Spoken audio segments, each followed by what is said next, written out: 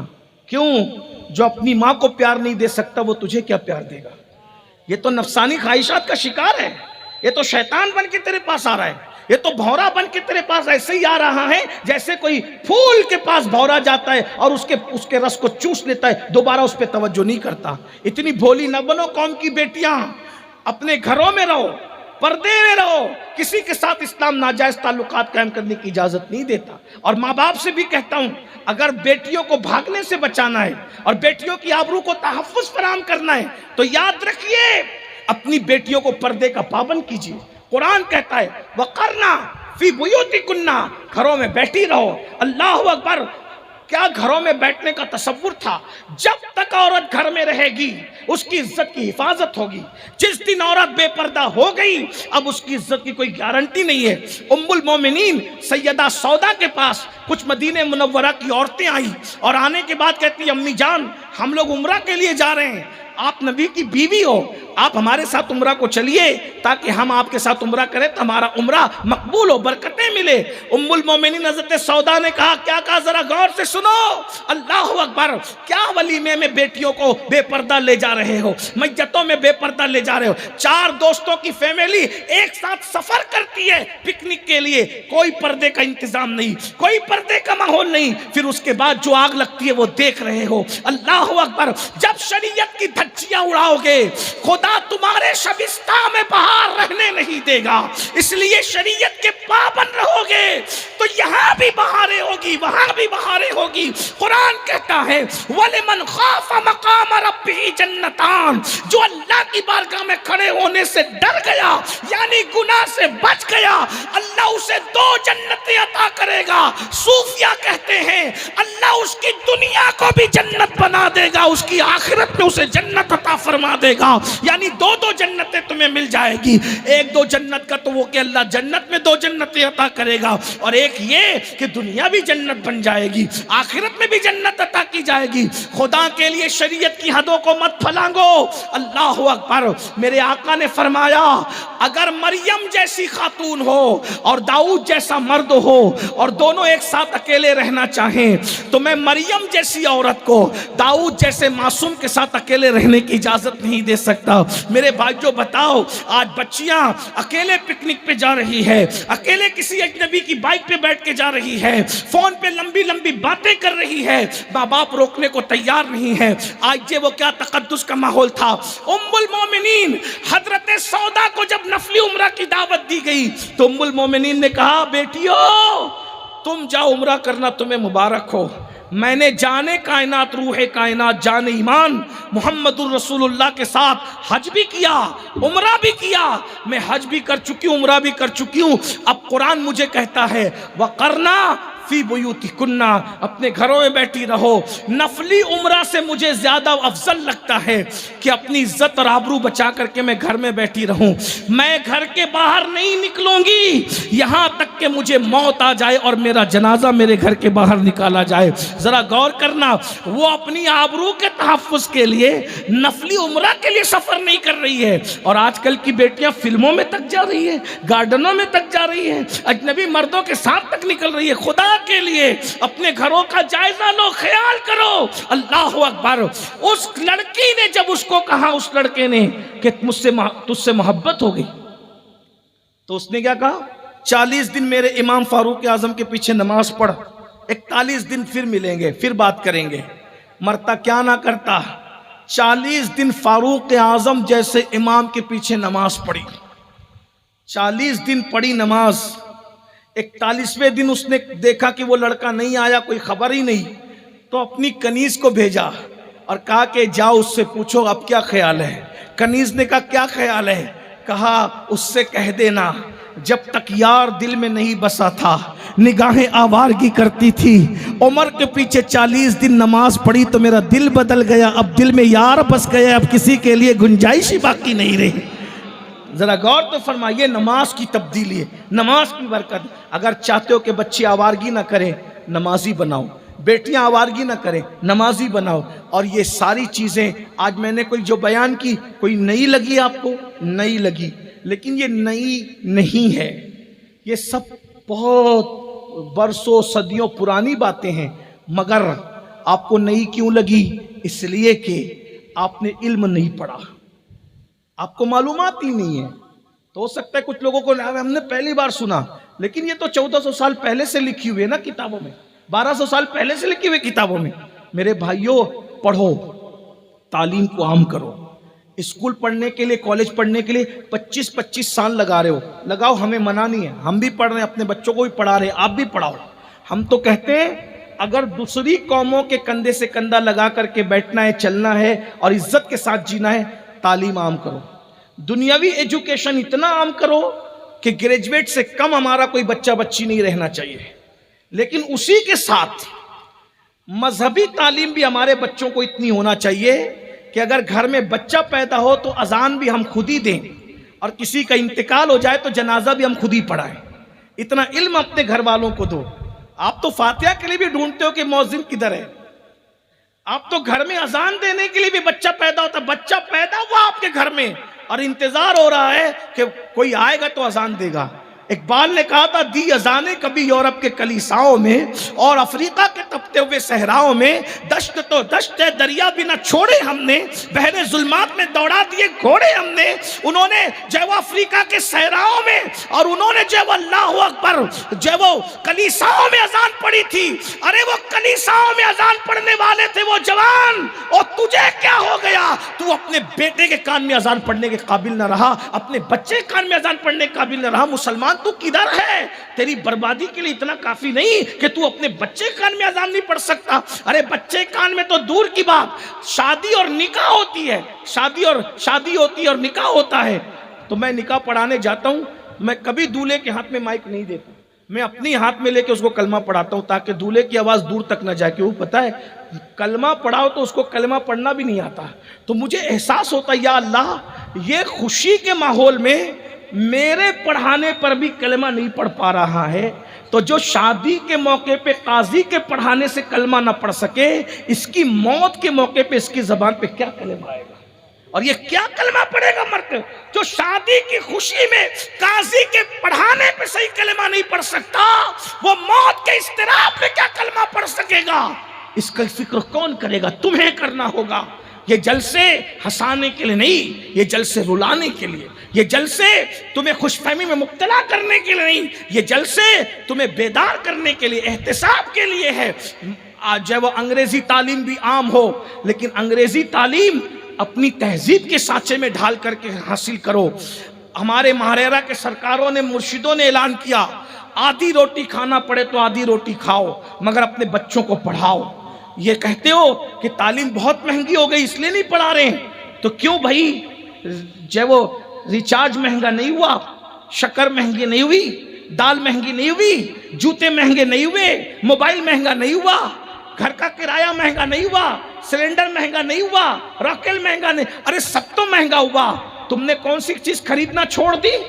کپڑے مہنگے ہونے پہ کپڑے بنانا چھوڑ دیے، جوتے مہنگے ہونے پہ جوتے خریدنا چھوڑ دیا، ریچارج مہنگا ہونے پر تم نے موبائل میں ریچارج کرنا چھوڑ دیا. سب مہنگا جب اس کا مقابلہ کر رہے ہو تو تعلیم مہنگی ہوگی تو کون سی بڑی بات ہو گئی؟ جب ہر مہنگی چیز سے مقابلہ کر رہے ہو تو تعلیم مہنگی ہوگی تو بھی اپنے بچوں کو پڑھاؤ. 2 روٹی کی بجائے 1 روٹی کھاؤ، 12 گھنٹے محنت کرو، 8 گھنٹے کی بجائے 12 گھنٹے، 12 کی بجائے 14 16 گھنٹے محنت کرو. 10 سال ایجوکیشن کو دے دو، 10 سال تعلیم کو دے دو، 10 سال علم پہ محنت کر لو. آنے والا وقت بدلے گا. لوگ کہہ رہے ہیں ہم اپنے بچوں کے ہاتھ میں تلوار دیں گے، ہم نے کہا تم جانو، ہم اپنے بچوں کے ہاتھ میں قلم دیں گے. اس لیے کہ تلوار اٹھتی ہے تو آبادی ویرانے میں تبدیل ہوتی ہے، اور جب قلم اٹھتا ہے تو ویرانے آباد ہو جاتے ہیں. اسلام برباد کرنے نہیں، آباد کرنے آیا ہے. اس لیے آپ سب محنت کرو. اور جو لڑکے 10ویں پڑھ کے 12ویں پڑھ کے جو تعلیم چھوڑ چکے ہیں، میں ان سے ہاتھ جوڑ کے کہتا ہوں، میرے بھائیوں، میرے نوجوانوں، میرے بچوں، آپ آن لائن تعلیم حاصل کر سکتے ہو، آپ پارٹ ٹائم نکال کر کے تعلیم حاصل کر سکتے ہو، آپ گھر میں بیٹھے ہوئے کورسز کر سکتے ہو. گھر میں بیٹھے مت رہو. اپنا مذہب کہتا ہے، کیا کہتا ہے اپنا مذہب؟